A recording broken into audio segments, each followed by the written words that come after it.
GERD, saat asam lambung naik sampai ke kerongkongan. Tentu hal ini sangat menyiksa. Bahkan, GERD sering dikira sebagai penyakit jantung. Benarkah GERD dapat mengancam nyawa dan menyebabkan kematian? Nah sekarang dok, masalahnya kenapa si asam lambung tadi bisa naik itu kan karena katupnya atau klepnya tadi. Kenapa dok si katup ini kok bisa dol gitu? Ya, jadi sebetulnya ini kalau kita breakdown lagi ya, itu sebetulnya juga tidak selalu masalah di katup. Kadang-kadang katupnya itu normal, tapi ada tekanan yang tinggi dari dari bawah ya, dari perut. Misalnya makannya terlalu banyak gitu. Pernah nggak sih kita tuh kalau udah makan terlalu kenyang, terus tiba-tiba tuh kayak ada yang balik ke atas. Tapi itu wajar kalau itu. Tapi itu mekanismenya hampir sama ya. Kalau itu terjadi berulang-ulang ya itu baru namanya GERD. Tapi kadang-kadang kalau kita kekenyangan, makannya itu terlalu terlalu heboh gitu sampai akhirnya bersendawa terus naik, kan pernah kayak mau muntah malahan ya. Itu sama sebenarnya karena terlalu banyak atau terlalu tinggi tekanan yang ada di dalam lambung, jadinya dorong si katup itu. Nah ini juga sering terjadi misalnya pada orang-orang yang hamil ya. Kalau hamil kan lambungnya kedesak sama kehamilannya. Nah itu kalau kedesak, ada tekanan yang mendesak dari bawah, si katup juga bisa buka gitu. Berarti atau ada orang-orang gemuk juga dong dok? Betul, bener banget. Orang gemuk itu juga salah satu resiko karena dengan banyaknya lemak yang ada di sekitar lambung itu pun akan bisa menekan. Nah kalau dia makannya banyak, lalu banyak lemak di sekitarnya, bisa kayak didorong gitu kan ya, jadi malah semakin gampang untuk membuka. Jadi sebetulnya belum tentu itu masalahnya memang error di katupnya saja, tapi ada faktor-faktor lain yang memudahkan si katup itu jadinya buka gitu. Harusnya kan dia tertutup ya gitu. Makanya kan pasien penyakit GERD ini nggak bisa kita tangani hanya dengan obat saja, tapi juga harus misalnya gemuk ya, nurunin lemak yang ada di sekitar lambung, kayak gitu-gitu tuh nanti akan kita bahas. Oke. Nah sekarang gejalanya nih dok, selain tadi naik sampai ke kerongkongan, gejala-gejala khasnya apa lagi nih dok GERD ini? Ya, GERD itu yang paling khas kalau kita tanya sama penderitanya, itu dia akan merasa seperti terbakar di ulu hati. Itu paling sering ya. Jadi sekitar 60% atau 70% orang itu bilang, oh rasanya kok panas ya dok ya di dada saya tengah gitu. Nah itu tuh yang paling sering. Lalu yang lainnya ya gejala-gejala yang dispepsia tadi, yang nggak terlalu khas ya. Misalnya sering mual, atau dia makan sedikit udah kenyang.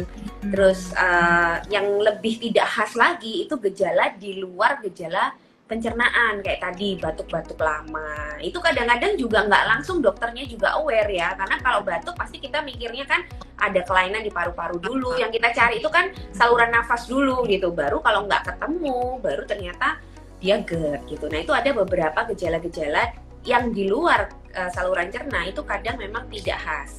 Selain batuk-batuk, kadang-kadang juga gigi yang sering ini ya, karies gitu loh. Gigi karena kena asam kan. Nah, kena asam. Nah, itu juga kadang-kadang udah rajin gosok gigi, kayaknya juga nggak kebersihan mulut udah dijaga, kok sering ada karies ya, terus gigi lubang dan lain-lain. Nah, itu bisa salah satu faktornya dia ada asam yang berulang kali naik itu. Nah itu ada gejala-gejala yang di luar gejala saluran pencernaan. Jadi biasanya ketemunya itu agak telat ya, karena kan memang nggak kepikiran kadang-kadang ke sana gitu. Tapi kalau gejala khasnya paling sering tuh rasa terbakar gitu di ulu hati. Nah kita lanjut lagi nih. Wah, udah semakin paham nih tentang GERD nih. Iya dok, lanjut lagi. Ini nih udah ada pertanyaan juga nih, saya sempat baca. Pas banget nih. Gangguan psikologis dok, stres, kecemasan, itu katanya bisa memperberat gejala GERD. Bener nggak dok? Sangat benar ya. Sebenarnya nggak cuma GERD ya. Jadi semua gangguan saluran pencernaan itu dipengaruhi oleh psikologis. Karena memang ada jalur langsung saraf antara otak dan saluran cerna. Jadi kita sebutnya itu brain gut axis. Axis itu jalur, brain itu otak, gut itu saluran cerna. Karena dia nyebutnya gut, nggak cuma lambung berarti, usus juga ya. Kadang-kadang kalau kita stres, tiba-tiba diare-diare ya.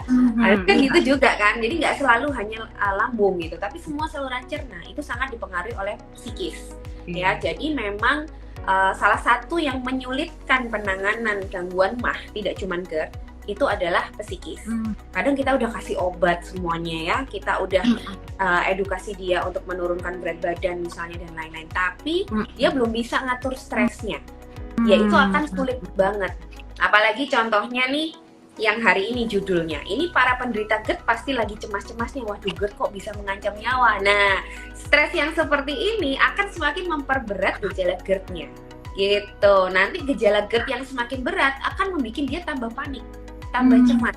Nah, orang-orang yang punya kecemasan tinggi, orang-orang yang punya kecenderungan mudah panik, itu kalau punya GERD kita harus hati-hati dalam memberikan informasi sama dia, karena dia akan mengalami suatu lingkaran setan gitu ya. Jadi kalau ada sesuatu yang membuat dia cemas, GERD-nya akan memberat. Kalau gejala GERD-nya memberat, dia akan semakin cemas lagi karena mikirnya udah macam-macam. Gitu kan. Iya. Nah, jadi memang seperti itu dan sangat-sangat berkaitan. Jadi nggak cuma GERD, semua gangguan saluran cerna, gangguan lambung itu sangat terkait dengan psikis. Jangan sampai udah sakit fisik, sakit psikis juga, itu berat banget ya dok ya? Benar. Ya. Iya. Kita sebagai dokter juga sulit ya menangani. Jadi kalau menangani pasien-pasien GERD, pasien-pasien dengan gangguan pencernaan ditambah dengan orangnya tuh kecenderungan mudah cemas ya, kecenderungan mudah panik, itu kita selalu melibatkan psikiater. Karena sulit banget. Nah, sulit ya karena nanti satu diobatin, psikisnya nggak diobatin ya kambuh lagi.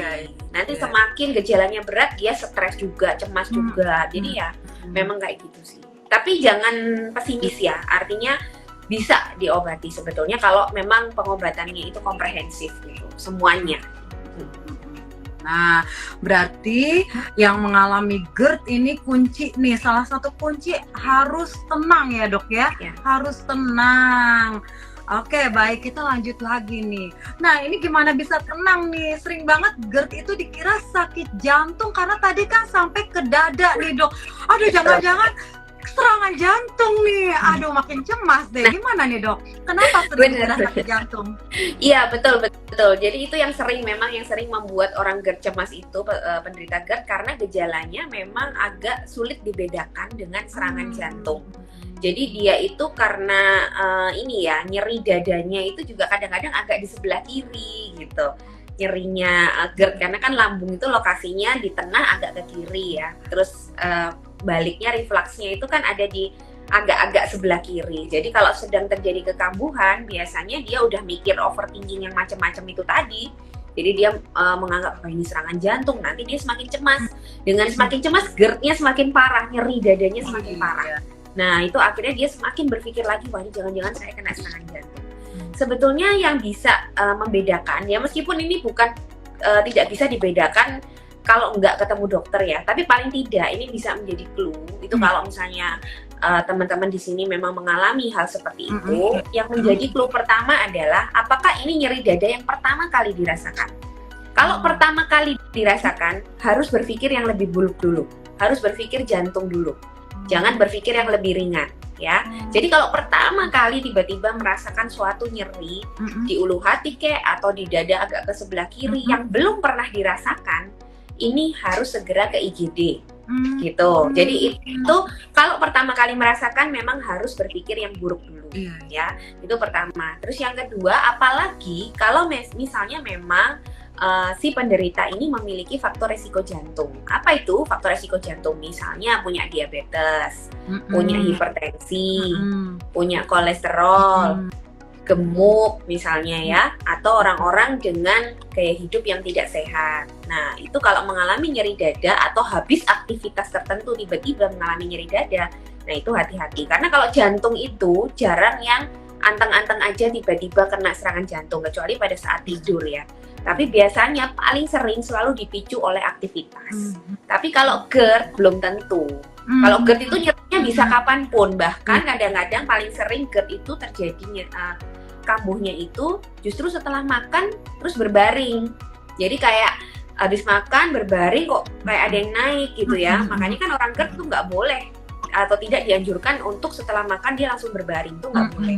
Tapi kalau jantung tuh jelas, jadi pencetusnya selalu entah aktivitas, entah emosi ya, pokoknya yang menyebabkan dia itu tensinya meningkat, menyebabkan ini baru dia ada nyeri dada. Dan itu kalau pertama memang lebih baik kita berpikir yang lebih buruk dulu. Lalu yang berikutnya kalau memang sudah sering mengalami hal ini, memang artinya memang sudah GERD, ya itu kemungkinan besar GERD sih, gitu. Kecuali memang nyeri dadanya beda kan, kalau udah sering ngerasain, pasti tahu bedanya gitu ya.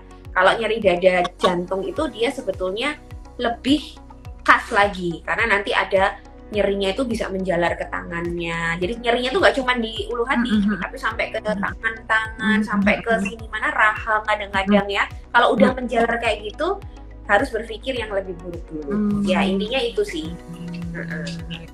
Ya. Tapi untuk yang mengalami GERD ya, jangan selalu mikirnya itu ke serangan jantung juga. Nanti makin gelisah, makin stres ya.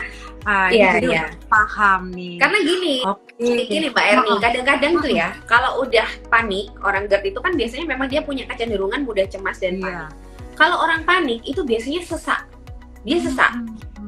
Jadi pernafasannya tuh akan cepat. Terus tiba-tiba tuh dia kayak berkunang-kunang karena dia tuh pernafasannya cepat, itu karbon dioksidanya itu terlalu banyak yang keluar. Jadi dia tuh malah kayak orang beliur ya, apa sih kayak gitu itu. Nah itu dia akan semakin panik lagi. Jangan-jangan beneran jantung nih. Nah sering sekali pasien-pasien seperti ini akhirnya ke IGD. Ternyata setelah dicek ya karena dia panik itu. Jadi dia GERD, terus dia panik, malah gejala-gejala paniknya itu yang mirip sama serangan jantung, sampai keringat dingin ya, keringat dingin juga, sesak kayak gitu. Itu tuh sering-sering terjadi. Makanya penanganan GERD itu kan nggak bisa hanya GERD-nya aja. Jadi kepanikannya, kecemasannya itu juga harus ditangani. Kalau nggak dia akan sering begitu. Akhirnya kan semakin overthinking ya dia ya. Waduh, ini jangan-jangan jantung dan lain-lain gitu.